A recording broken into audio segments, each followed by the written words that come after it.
하나님은 우리의 한계를 넘어 은혜를 베푸십니다. 하나님의 역사는 상황과 환경을 초월합니다. 하나님은 우리의 생각을 넘어 일하십니다. 하나님의 은혜는 때로는 불가능하게 보이는 자리에서 시작합니다. 그 은혜의 장면이 오늘 본문에 등장합니다.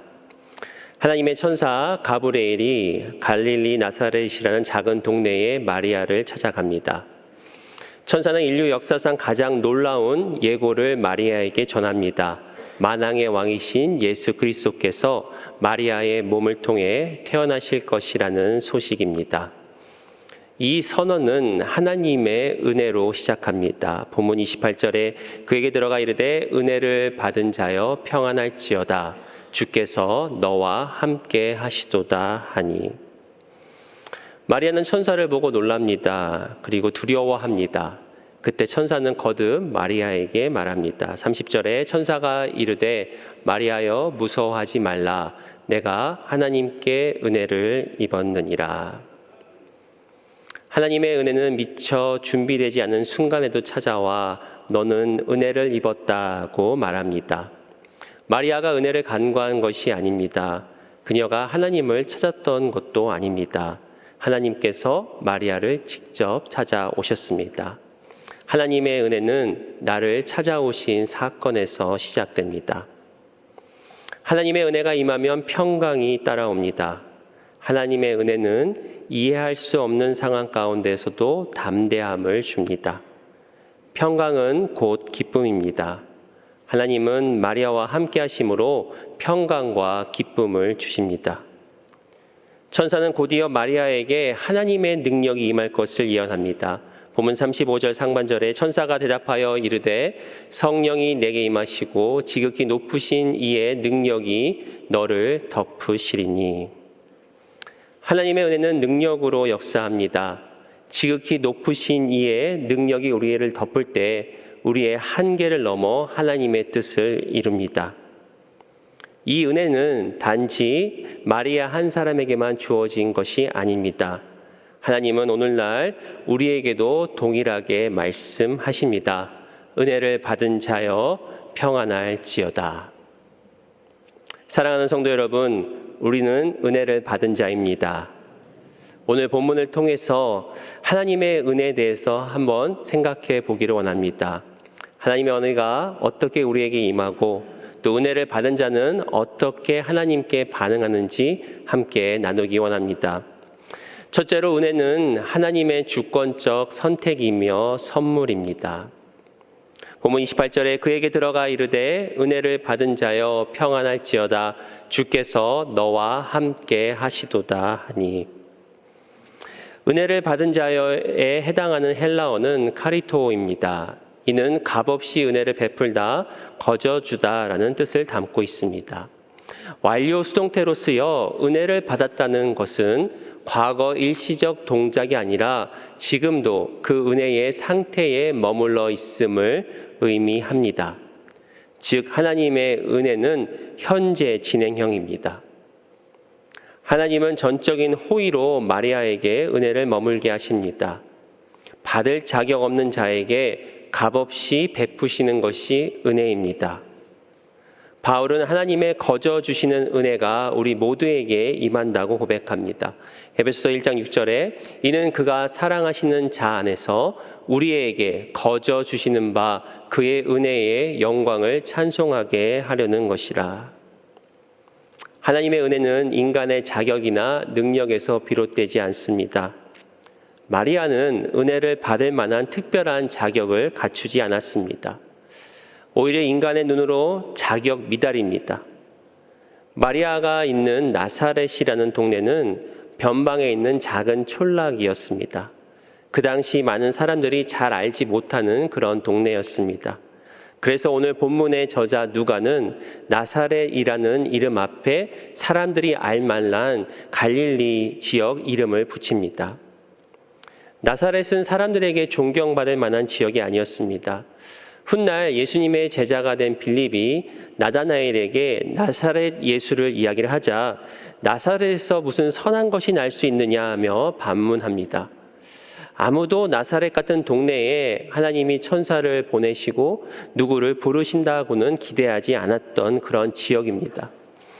마리아 역시 어린 소녀였습니다. 그녀가 요셉과 약혼을 하였다고 하지만 그 당시 문화를 볼 때 12살 정도의 어린 나이였습니다.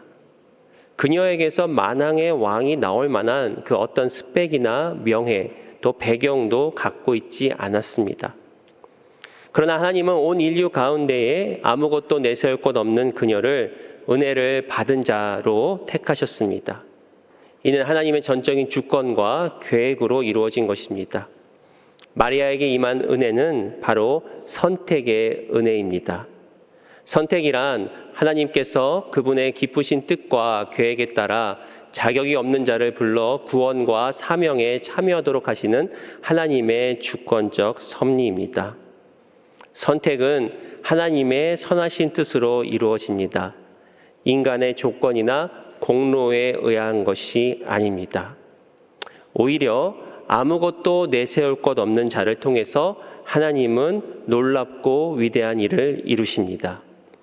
사도 바울은 이에 대해 다음과 같이 고백합니다. 고린도전서 1장 26절 29절에 형제들아 너희를 부르심을 보라. 육체를 따라 지혜로운 자가 많지 아니하며 능한 자가 많지 아니하며 문벌 좋은 자가 많지 아니하도다. 그러나 하나님께서 세상에 미련한 것들을 택하사 지혜 있는 자들을 부끄럽게 하려 하시고 세상에 약한 것들을 택하사 강한 것들을 부끄럽게 하려 하시며 하나님께서 세상에 천한 것들과 멸시받는 것들과 없는 것들을 택하사 있는 것들을 폐하려 하시나니 이는 아무 육체도 하나님 앞에서 자랑하지 못하게 하려 하심이라. 하나님의 은혜는 겸손한 자를 높이는 은혜입니다. 하나님의 주권적 은혜 앞에서 아무도 자신의 육신을 자랑하지 못합니다. 마리아는 이 은혜로 택함을 받아 하나님의 역사의 통로가 되었습니다. 그래서 은혜는 값없이 주는 하나님의 선물입니다. 에베소서 2장 8절에 너희는 그 은혜에 의하여 믿음으로 말미암아 구원을 받았으니 이것은 너희에게서 난 것이 아니요 하나님의 선물이라. 우리가 다른 사람들에게 선물을 할 때 기쁜 마음으로 선물하듯이 하나님도 우리에게 기쁘신 뜻에 따라 우리에게 선물을 주셨습니다. 에베소서 1장 5절에 그 기쁘신 뜻대로 우리를 예정하사 예수 그리스도를 말미암아 자기의 아들들이 되게 하셨으니. 하나님의 선택의 은혜는 또한 우리를 가까이 하시고 우리에게 복을 주십니다. 시편 65편 4절에 주께서 택하시고 가까이 오게 하사 주의 뜰에 살게 하신 사람은 복이 있나이다. 우리가 주의 집 곧 주의 성전의 아름다움으로 만족하리이다. 하나님 곁에 가까이 있는 자에게는 참된 만족이 있습니다. 하나님의 은혜의 아름다움은 세상을 초월하는 기쁨을 줍니다. 하나님은 기쁘신 뜻으로 인하여 우리를 선택하셔서 우리를 구원하셨습니다. 우리는 이 은혜를 날마다 기억해야 할 줄 믿습니다. 우리가 이 자리에 선 것은 우리가 잘나서도 우리가 열심히 해서도가 아닌 하나님의 은혜가 우리를 먼저 찾아오신 하나님의 주권적 섭리임을 믿으시길 바랍니다. 두 번째로 은혜를 받은 자는 하나님의 뜻에 믿음으로 반응합니다. 마리아는 하나님의 놀라운 계획을 들었을 때 처음에 당황합니다. 하나님의 아들 예수 그리스도가 그녀의 몸을 통해 잉태한다는 것도 놀랍지만 아직 남자를 가까이 하지 않은 처녀였기 때문입니다. 본문 34절에 마리아에게 천사에게 말하되 나는 남자를 알지 못하니 어찌 이 일이 있으리이까. 그러자 천사는 곧바로 마리아에게 하나님의 전능하신 능력을 말합니다. 37절에 대저 하나님의 모든 말씀은 능하지 못하심이 없느니라. 그때 마리아는 믿음으로 반응합니다. 38절에 마리아가 이르되 주의 여종이오니 말씀대로 내게 이루어지이다 하매 천사가 떠나가리라. 하나님께 은혜를 받은 자는 하나님의 말씀에 믿음으로 반응합니다. 마리아는 하나님의 놀라운 은혜와 계획을 믿음으로 반응하였습니다. 그리고 마리아의 믿음의 반응을 통해 예수님께서 이 땅에 오시고 온 인류를 구원하셨습니다. 하나님의 선택과 부르심은 우리의 반응을 요구합니다. 하나님의 부르심과 우리의 반응이 만날 때 하나님의 역사는 전개되는 줄 믿습니다. 그렇다면 어떻게 믿음으로 반응할까요? 첫째로 믿음으로 반응하는 자는 하나님의 말씀을 경청합니다. 마리아는 하나님의 말씀을 경청하였습니다. 하나님의 메신저인 가브리엘 천사의 메시지를 주의 깊게 들었습니다. 그리고 하나님의 말씀을 들으면서 헤아리고 숙고하였습니다. 29절에 처녀가 그 말을 듣고 놀라 이런 인사가 어찌함인가 생각하매. 마리아는 천사가 나타나고 또 천사의 말을 듣고 깜짝 놀라며 동시에 천사의 말을 생각했습니다. 생각하다라는 헬라어에는 깊이 숙고하다라는 의미를 담고 있습니다. 마리아는 천사의 말에 놀라고 두려워함과 동시에 그 말의 의미를 세심하게 숙고한 것입니다. 천사는 마리아의 친족 엘리사벳도 아이를 가지지 못하지만 하나님의 기적으로 아이를 배었다라는 소식을 들려줍니다. 그래서 마리아는 천사를 만난 후 곧바로 엘리사벳을 찾아갑니다. 누가복음 1장 39절 40절에 이때 마리아가 일어나 빨리 산골로 가서 유대 한 동네에 이르러 사가랴의 집에 들어가 엘리사벳에게 문안하니. 하나님의 말씀을 듣고 곧바로 엘리사벳을 찾아가는 마리아의 행동을 통해 그녀가 얼마나 하나님의 말씀을 주의 깊게 경청하고 또 행동하는지를 알 수 있었습니다. 믿음의 반응은 말씀을 들음으로 시작됩니다.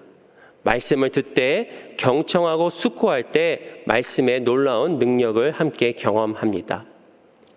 누가는 사도행전에서 베레아 사람들이 하나님의 말씀을 간절한 마음으로 받고 상고하였다라고 기록합니다. 사도행전 17장 11절 12절에 베레아에 있는 사람들은 데살로니가에 있는 사람들보다 더 너그러워 간절한 마음으로 말씀을 받고 이것이 그러한가 하여 날마다 성경을 상고함으로 그중에 믿는 사람이 많고 또 헬라의 기부인과 남자가 적지 아니하나. 여기서 상고하다라는 의미는 자세히 살펴서 생각하고 조사하다라는 의미입니다. 즉 베레아 사람들은 하나님의 말씀을 자세히 살펴서 생각하여 하나님의 능력을 경험하였습니다. 그리고 그들 가운데 믿음이 역사하여 놀라운 구원의 열매를 맺은 것입니다. 이처럼 말씀을 경청한다는 것은 말씀을 생각하며 듣는 것입니다. 말씀이 삶에서 연결되어지도록 숙고하는 것입니다. 아무리 하나님의 말씀을 들어도 생각하지 않으면 열매를 맺을 수 없습니다. 말씀을 경청하고 또 상고함으로 믿음으로 반응하는 우리 모두가 되기를 소원합니다. 두 번째로 믿음으로 반응하는 자는 성령의 역사에 자신을 내어드립니다. 천사 가브리엘은 성령이 마리아에게 임하실 때 능력이 나타난다라고 말해줍니다. 본문 35절에 천사가 대답하여 이르되 성령이 내게 임하시고 지극히 높으신 이의 능력이 너를 덮으시리니. 그러자 마리아는 하나님의 말씀이 자기 자신을 통해 이루어지기를 고백합니다. 38절에 마리아가 이르되 주의 여종이오니 말씀대로 내게 이루어지이다. 마리아는 먼저 하나님의 말씀 앞에 자기 자신이 여종임을 고백합니다. 하나님 앞에서 스스로 겸손히 낮춥니다. 여종이라고 고백한 것은 곧 하나님이 자신의 주인이며 자신은 하나님의 소유임을 고백하는 것입니다. 마리아는 성령께서 자신에게 임할 것을 믿고 자기 자신을 내어드립니다. 성령이 인생의 주어가 되어 스스로 수동태가 된 것입니다. 성령이 우리 인생의 주어가 될 때 하나님의 말씀이 그대로 이루어지는 줄 믿습니다. 마리아는 하나님의 말씀을 스스로 이룰 수 없었습니다. 그래서 자기 자신을 하나님께 또 성령님께 내어드렸습니다. 믿음의 반응은 내어드림에 있습니다. 복음의 역사는 내어드림으로 시작됩니다. 하나님은 우리 인생을 붙드십니다. 그리고 우리 인생을 이끌어 가십니다. 우리가 해야 할 것은 하나님께 우리 자신을 내어드리는 것입니다. 로마서 12장 1절에 그러므로 형제들아 내가 하나님의 모든 자비하심으로 너희를 권하노니 너희 몸을 하나님이 기뻐하시는 거룩한 산 제물로 드리라. 이는 너희가 드릴 영적 예배니라. 내어드린다는 것은 자신의 생각과 계획을 내려놓는 것을 뜻합니다. 하나님의 손에 온전히 우리 자신을 맡기는 것입니다. 우리의 마음과 삶을 주님께 내어드리며 성령님의 인도하심에 순종하는 것입니다. 성령님께서는 우리를 통해서 역사하십니다. 우리를 거룩해 하시고 하나님의 크신 계획을 이루십니다. 우리 자신을 내어드릴 때 우리는 성령으로 살고 성령으로 행하는 줄 믿습니다. 갈라디아서 5장 25절에 만일 우리가 성령으로 살면 또한 성령으로 행할지니. 참된 믿음의 반응은 우리 자신을 성령님께 내어드리는 것입니다. 성령님은 오늘도 우리에게 말씀하시고 우리 가운데 역사하십니다. 그 은혜에 참여하기 위해서 우리 자신을 성령님께 내어드리는 믿음의 사람들 되시길 소원합니다.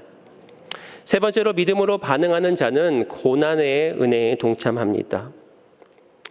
마리아는 하나님의 말씀을 그대로 신뢰합니다. 그리고 결단합니다. 비록 처녀였지만 예수 그리스도를 잉태합니다. 그러므로 예수 그리스도의 사역에 동참하였습니다. 근데 우리가 여기서 생각해 볼 것은 마리아의 결단은 결코 쉬운 결단이 아니었습니다. 처녀가 아이를 잉태한다는 것은 사람들로부터 적지 않은 오해를 받을 수 있었습니다. 비난을 받는 것입니다. 자칫 잘못하면 율법에 의하여 목숨도 잃을 상황이었습니다. 그래서 요셉은 마리아의 임신 소식을 듣고 괴로워하면서도 조용히 관계를 정리하려고 했습니다. 그런데 우리가 조금 더 생각해 보면 마리아는 예수님을 잉태하여 낳은 후에도 더 큰 고난의 시간을 지나야 했습니다. 바로 자신이 낳은 아들이 십자가에서 고통스럽게 죽어가는 것을 지켜보아야 했습니다. 비록 하나님의 아들이셨지만 자신의 아들을 먼저 떠나보내는 어머니의 고통보다 더 큰 고통은 세상에 없을 것입니다. 하나님의 은혜는 때로 고난이 따릅니다. 말씀을 신뢰하고 헌신한다는 것은 곧 고난에 동참하는 것입니다. 물론 하나님께서는 이 땅 가운데 우리에게 은혜를 주셔서 또 형통을 경험하게 하십니다. 동시에 그리스도의 고난도 함께 참여하게 하십니다. 그것이 참된 은혜입니다. 우리는 주님의 고난에 참여할 때 주의 영광에 참여합니다. 이 영광은 이 세상의 부귀영화보다 비교할 수 없는 하나님의 영광입니다. 그래서 성경에 나오는 수많은 인물들도 고난을 겪어야 했지만 고난 앞에서 굴복하지 않았습니다. 그들은 하나님의 말씀을 신뢰하였습니다. 하나님의 은혜를 붙잡았습니다. 고난이 그들의 믿음의 반응을 멈출 수 없었습니다. 오히려 주를 위한 고난이야말로 은혜 중에 은혜임을 깨달았습니다. 이처럼 은혜를 받은 자는 믿음으로 반응합니다.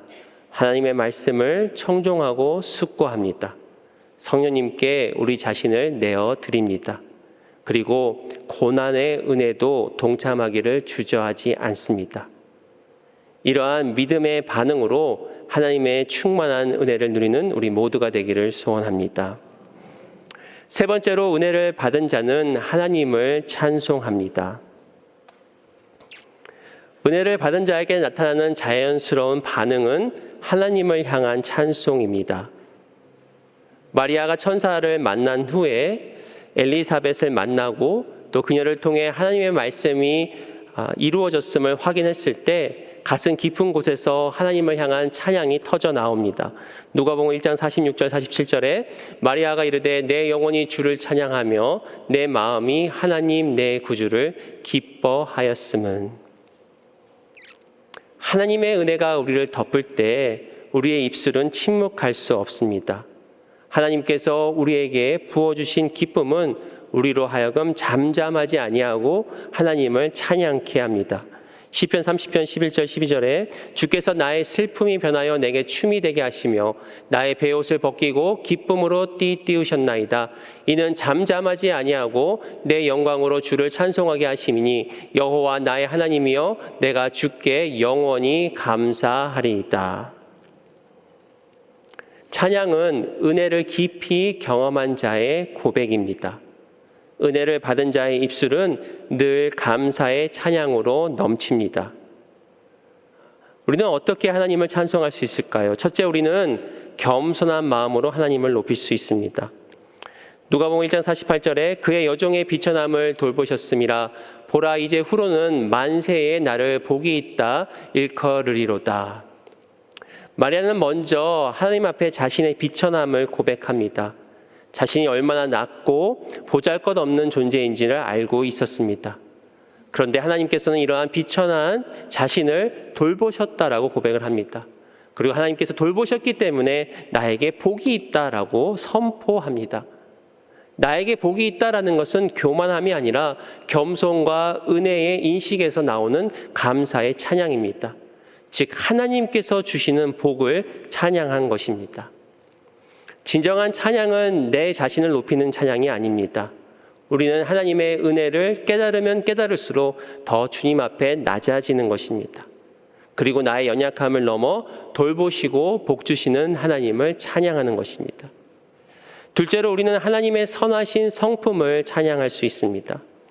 누가복음 1장 49절 50절에 능하신 이가 큰 일을 내게 행하셨으니 그 이름이 거룩하시며 긍휼하심이 두려워하는 자에게 대대로 이르는도다. 마리아는 곧 이어서 하나님의 성품에 초점을 맞춥니다. 인간의 한계를 넘어 불가능을 가능케 하시는 하나님의 능력을 찬양합니다. 순전하신 하나님의 거룩하심을 찬양하고 있습니다. 그리고 두려워하고 낮은 자를 불쌍히 여기시는 하나님의 긍휼하심을 찬양합니다. 우리가 하나님의 은혜를 입었다는 것은 하나님의 성품을 친히 경험하는 것입니다. 우리는 하나님을 아는 만큼 하나님을 찬양할 수 있습니다. 하나님을 경험한 만큼 확신에 찬 찬양을 드릴 수 있습니다. 그래서 하나님이 누구신지 그분의 성품에 집중하여 온전한 찬양을 드리는 것입니다. 세 번째로 우리는 하나님께서 이루신 언약을 기억하며 찬양할 수 있습니다. 누가복음 1장 54절 55절에 그 종 이스라엘을 도우사 긍휼히 여기시고 기억하시되 우리 조상에게 말씀하신 것과 같이 아브라함과 그 자손에게 영원히 하시리로다 하니라. 마리아는 자기 자신에게 일어날 기적의 의미를 알고 있었습니다. 이는 단지 개인에게 일어나는 구원이 아니라 온 인류를 향한 하나님의 언약이 성취될 것을 알았습니다. 즉 예수 그리스도께서 이 땅에 오시는 것은 하나님께서 아브라함과 그 자손에게 주신 언약을 잊지 않으셨기 때문입니다.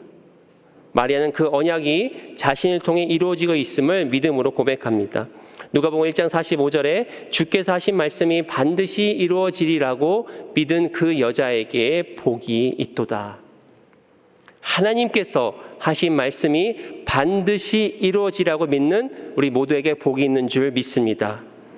하나님은 신실하셔서 약속을 반드시 이루십니다. 우리는 이 사실을 기억할 때 하나님을 찬양할 수 있습니다. 사랑하는 성도 여러분, 하나님의 은혜를 진심으로 경험한 사람은 반드시 입술과 삶으로 하나님을 찬송하게 됩니다. 찬송은 단지 예배 시간에 부르는 노래가 아닙니다. 우리의 삶 전체가 하나님께 감사하고 하나님을 높이는 고백입니다. 지금 우리의 입술에 과연 찬양이 담겨 있는지 한번 돌아보기 원합니다. 어느 순간부터 찬양이 입술에서 사그러졌다라면 우리 스스로 한번 질문해 보기 원합니다. 과연 내 삶의 중심에는 하나님이 계시는가? 과연 내 삶의 중심은 하나님을 향한 감사의 마음이 있는가? 하나님께서 우리에게 베풀어 주신 은혜, 또 하나님의 성품을 우리는 기억하고 찬양하고 있는가? 비록 지금은 어려운 삶 가운데 있을지라도 하나님의 신실하신 언약과 약속을 붙들고 있는가? 이럴 때 우리의 입술에 있는 찬양이 다시 한번 회복되는 줄 믿습니다. 몇 주 전에 우리 교회에서 부활절 어린이 잔치를 하였습니다. 그때 저희 아이들이 부활절 어린이 잔치를 끝난 후에 계속해서 이 고피시의 찬양을 부르고 또 차를 찰 때마다 이 찬양을 틀어달라고 그렇게 이야기를 합니다. 그런데 좀 시간이 지나고 나면은 그것도 어느 정도 좀 사그라집니다. 그래서 찬양 대신 BTS를 틀어달라거나 아니면 요즘 노래 뭐 세븐틴 이런 걸 틀어달라고 합니다. 이처럼 우리 인생도 살다 보면 은혜가 충만할 때는 찬양이 넘칩니다. 그러다가 좀 은혜가 사그라지고 삶이 어려워지면 찬양 대신 우리 입술에 불평이 나오고 원망이 나오기 시작합니다. 그런데 우리가 기억해야 될 것은 참된 찬양은 상황이 아니라 은혜에 반응하는 것입니다. 상황은 언제든지 변할 수 있습니다. 그러나 하나님의 은혜는 절대로 변하지 않습니다. 하나님의 사랑과 은혜는 어제와 오늘과 영원토록 동일합니다. 그렇기 때문에 우리는 하나님을 찬양할 수 있는 것입니다. 찬양은 감정이 아니라 믿음의 선택입니다. 우리의 입술에 찬양이 회복되기를 축복합니다. 바로 은혜를 받은 자로서 하나님을 높이고 삶으로 찬양하는 그런 은혜와 믿음이 충만한 우리 모두가 되기를 소원합니다. 말씀을 마칩니다. 하나님의 은혜는 누구에게나 열려 있습니다. 하나님의 은혜는 특정한 사람에게만 주어지는 선택적 특권이 아닙니다. 하나님의 은혜는 낮은 자, 연약한 자, 상처 입은 자, 이름 없는 자에게도 기꺼이 찾아옵니다. 로마서 3장 22절에 곧 예수 그리스도를 믿음으로 말미암아 모든 믿는 자에게 미치는 하나님의 의니 차별이 없느니라. 로마서 10장 13절에 누구든지 주의 이름을 부르는 자는 구원을 받으리라. 하나님의 은혜는 조건 없이 자격 없이 모두에게 누구든지 열려있는 생명의 문인 줄 믿습니다. 우리 성도님들께서 기도해 주셔서 어머니 장례를 지난 월요일에 은혜 가운데 잘 마치고 돌아왔습니다. 어머니의 갑작스러운 질병 소식에 어리둥절한 사이에 어머니는 소천 받으셨습니다. 아들로서 어머니께 더 많은 것을 해드리지 못한 아쉬움과 죄송함이 마음에 깊이 남았습니다. 특히 어머니의 상처와 마음을 제대로 헤아리지 못한 것이 가장 마음에 걸렸습니다. 저는 목회자로서 주위의 많은 성도님들의 아픔은 품었지만 정작 어머니의 아픔은 품지 못했습니다. 엄마니까 괜찮을 거야 라며 당연하게 여겼습니다. 강한 버팀목 같았던 저희 어머니는 제게 힘든 내색도 거의 보이지 않으셨습니다. 그런데 돌아보니까 우리 어머니도 하나님의 딸이셨고 하나님의 은혜가 필요한 한 여인이셨습니다. 조금 더 어머니를 이해해드리지 못하고 품어드리지 못한 것이 가장 가슴 아픕니다. 어머니도 한 여자였습니다. 그 고백을 닮아서 이렇게 적어보았습니다. 엄마도 한 여자였습니다. 주님의 품 안에 안긴 작고 연약한 한 딸이었습니다. 보살핌이 필요했고 사랑받아야 마땅한 여자였습니다. 그런데 나는 엄마를 엄마로만 생각했습니다. 늘 강해야 했던 존재로 언제나 버텨야만 하는 사람으로 그렇게만 여겼습니다. 엄마가 힘든 세월을 살았다고 들었습니다. 대충은 알았지만 그 깊은 상처를 아들인 나는 안아주지 못했습니다. 엄마니까 괜찮겠지. 그 말 뒤에 숨어 따뜻한 말 한마디 건네지 못하고 투정만 부렸습니다. 이제야 고백합니다. 조금 더 품지 못해, 조금 더 안아주지 못해 죄송합니다, 엄마. 당신도 한 여자였습니다. 사랑받고 싶었던 눈물 많은 한 사람.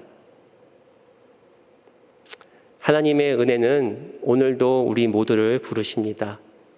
은혜를 받은 자여 평안할지어다. 이 음성이 우리의 삶의 소망과 힘이 되기를 주님의 이름으로 축원드립니다.